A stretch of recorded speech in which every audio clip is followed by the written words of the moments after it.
Welcome to my channel.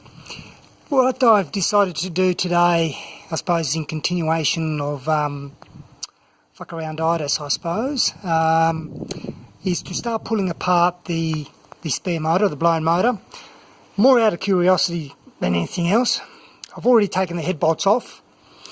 Rocker assembly obviously was from the other motor.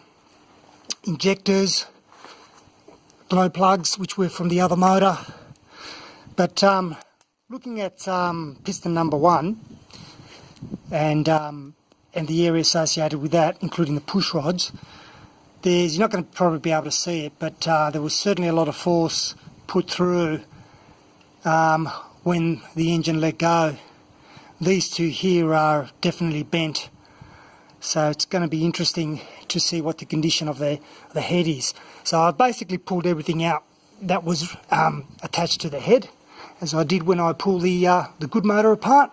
Here she is, and next steps is to actually pull the head off. And what I want to do is I want to film that and share that with you as I start pulling things apart, because I think it's going to be pretty interesting having a look at piston number 1 or whatever's there in its place. Let's see whether we can get this loose. I doubt it's going to be that easy.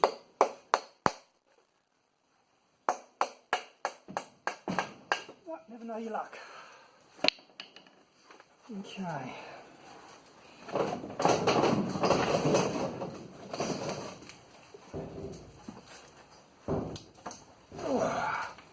We'll get to that in a second. Right. Oh, damn it. Shit.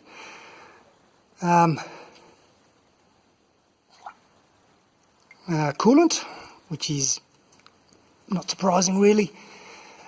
But that piston is actually... Damn, even the... let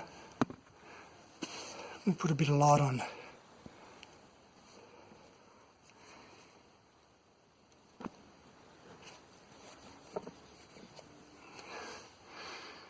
These barrels actually look in bloody good nick. I've got to say, I'm surprised, I really am.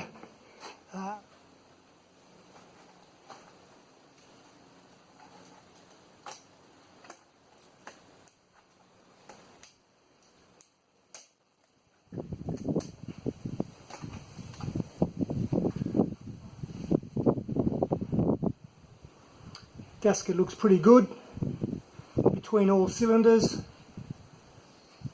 can even still see the diesel imprint, which means that it's a pity. This deck must be nice and straight. There. I just threw a piece of timber underneath it, so we should be very close.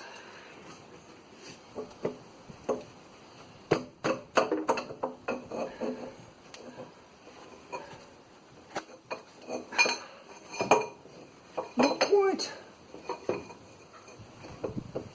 Almost. There we go.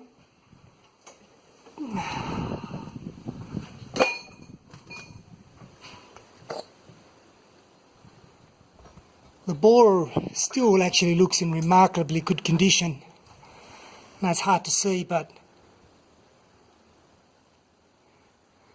that's just my my marks there, but nothing there. Okay, looks like something's hit the piston on the side here. Otherwise it looks alright without having to completely disassemble it. The circlip is still even there. So she's done a massive exit stage left, but yet everything else seems to be okay. Well, when I say okay, I just ripped out a half a ring, which is not surprising given the forces involved. Now for the head. Number 1.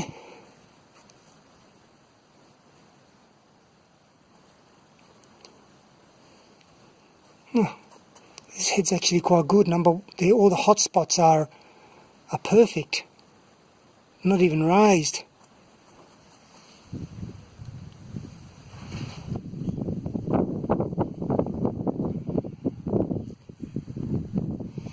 So what I'll probably end up doing with this head is stripping it down and inspecting it, making sure there's no cracks, and heck, could even be a spare. That looks pretty good so far, but there's a whole lot of stuff that's there that's obviously been sitting around for so long.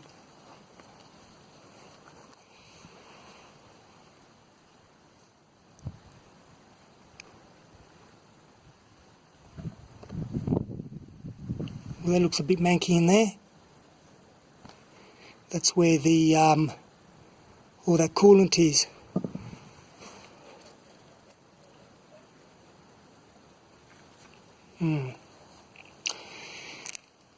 Anyway, one can be hopeful to see if this can be salvaged.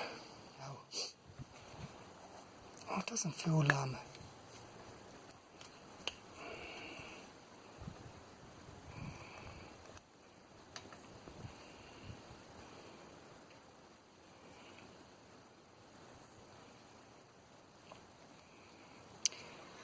nothing majorly damaged there.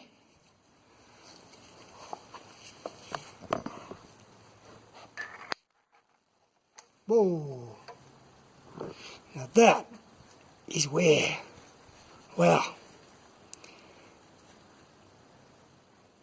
See if I can get it in focus for you. You see how it's there's a groove all along there, and that looks like it's the same thickness as the guide here. You see?